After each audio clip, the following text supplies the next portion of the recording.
जब आप C plus plus में बूलियन के बारे में पढ़ेंगे, we often in programming we need a data type that can only have one two values like.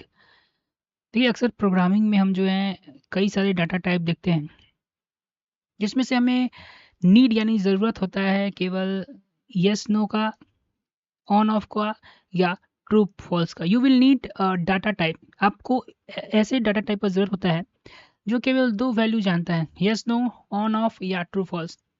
For this, इसके लिए C plus plus has bool data type, इसीलिए जो सी प्लस प्लस में है वुल डाटा टाइप बनाया गया है, which can take the value true, जो कि वैल्यू 1 लेता है ट्रू के लिए और 0 लेता है फॉल्स के लिए। The Boolean values, boolean values, a boolean variable is declared with the bool keyword। ठीक है, boolean वैल्यूज जो है डिक्लेयर होते हैं boolean bool कीवर्ड से and can taken the value true या फॉल्स। देखिए बूल में जो boolean वैल्यूज होते हैं सी प्लस प्लस में, वो bool कीवर्ड से डिक्लेयर किए जाते हैं। ठीक है, ये बोल रहा है जिसमें दो वैल्यू हम कंटेन करते हैं, ट्रू या फॉल्स। इसे बोल देखिए यहाँ पर कीवर्ड वुल का यूज किया जा रहा है, जिसपे दो कीवर्ड हमने बनाया। पहला is coding funny, yes, is fish tasty. अब इसके जो हमने सी प्लस प्लस से या सी आउट से मदद से हम जब फिर ये सेपरेट करवाएंगे तो 0 1 के बीच में आपको रिजल्ट यहाँ पे शो करेगा। For the above example you can read that true value return 1 and false value return 0। जैसा कि आपने इस एग्जाम्पल में देखा है कि बूलियन में ट्रू वैल्यू के लिए 1 और 0 जो है वो फॉल्स वैल्यू के लिए हो रहा है। बूलियन एक्सप्रेशन क्या होता है? बूलियन एक्सप्रेशन रिटर्न अ बूलियन वैल्यू। बूलियन एक्सप्रेशन उसको कहा जाता है जो बूलियन वैल्यू रिटर्न करता है, जिससे ट्रू के लिए 1 और 0 के लिए फॉल्स। इसका यूज जो हम लोग लॉजिक बिल्डिंग में करते हैं और आंसर पाते हैं। यू कैन यूज कंपेरिजन, जैसे कंपेरिजन ऑपरेटर हमने देखा था, ग्रेटर देन, सच है जैसे ग्रेटर देन हो गया operator to find out which expression या वेरिएबल इज ट्रू या फॉल्स। जैसे हम लोग बूलियन की मदद से देखते थे कि x बड़ा है या 5 बड़ा है, और x का मान लीजिए वैल्यू हमने स्टोर करवा कर रखा था 10, तो यहाँ पर 1 ये रिटर्न करता था, इसी की बात कर रहा है। We can use the comparison operator हम पढ़ चुके हैं, जहाँ पर ग्रेटर देन, ये ग्रेटर देन ऑपरेटर है। Operator find out an expression या वेरिएबल ट्रू या फॉल्स है। ठीक है, जैसे यहाँ पे एक एग्जाम्पल देखोगे तुम, तो इंट में हमने 10 लिया है और 9 में माफ़ कीजिएगा, इंट x में 10 हमने लिया है और इंट y में हमने 9 लिया है, जो कि यहाँ पर ऑपरेटर यानी कि ग्रेटर देन ऑपरेटर से मदद से हम लोग वैल्यू को प्रिंट कर रहे हैं, जिस आउटपुट में वहाँ पर आपको जो है 1 शो करेगा। ठीक, या इससे भी ज़्यादा आसान क्या हो सकता है, आप सीधे 10 ग्रेटर देन 9 अगर आप मारेंगे सी आउट की मदद से, तो ये 1 यहाँ पर शो कर सकता है। In the above example, we use the equal to operator to evaluate an expression। ठीक है, गिवन बिलो जो एग्जाम्पल दिया हुआ है वहाँ पर हमने इक्वल टू ऑपरेटर, ये भी कंपेरिजन ऑपरेटर है, जिसकी मदद से हम एक वैल्यू दिखाएं। जैसे हमने दिखा है 10 में x हमने पुट किया है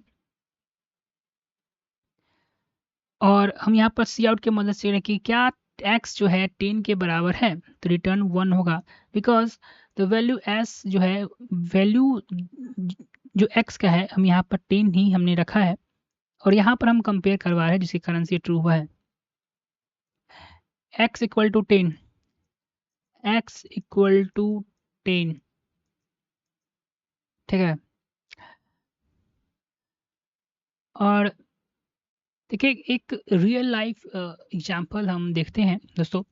अगर आप देखेंगे रियल लाइफ एग्जांपल की हम बात कर रहे हैं, let us think a real life example where we need to find out if a person is older to enough to vote. देखिए एक एग्जांपल हम लेंगे जहाँ पर हम पर्सन के बारे में देखेंगे क्या ये पर्सन जो है वो वोट देने के लिए एलिजिबल है।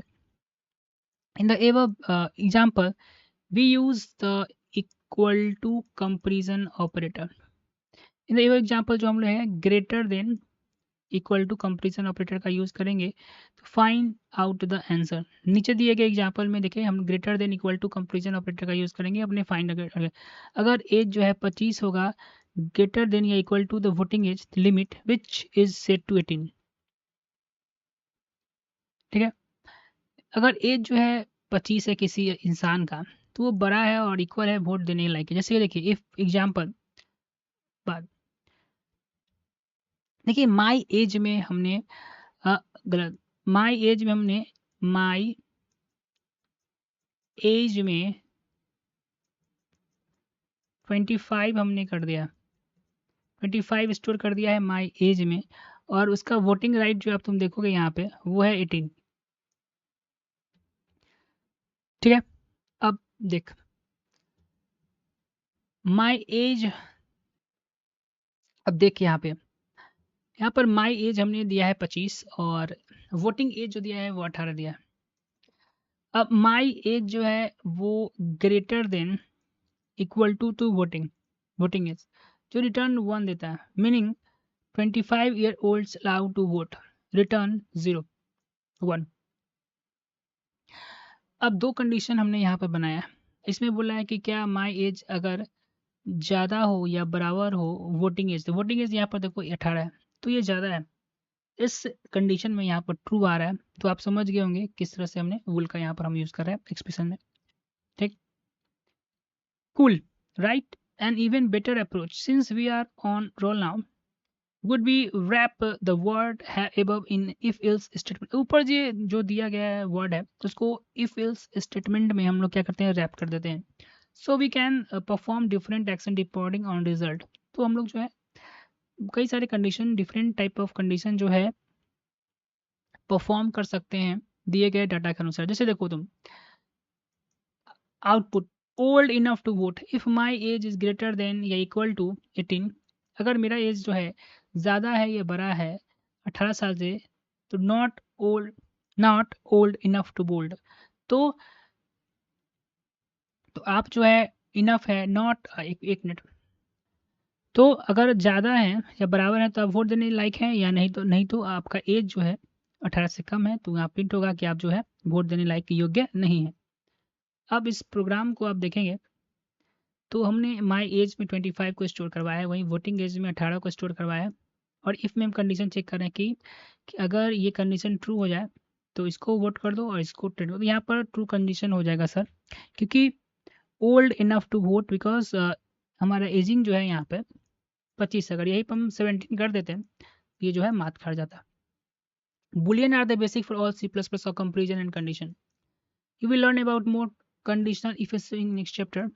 ठीक है, अब Booleans are basic for all C++ comparison and condition. देखिए बुलियन का यूज़ हम लोग हर एक बेसिक कंडीशन में यूज़ करने के लिए लॉजिक बिल्डिंग में बुलियन कहा कि Booleans are the basis. Boolean क्या है, बेसिस है, जितना भी कंपेरिजन होगा कंडीशन, ये बुलियन क्या है, एक बेस है।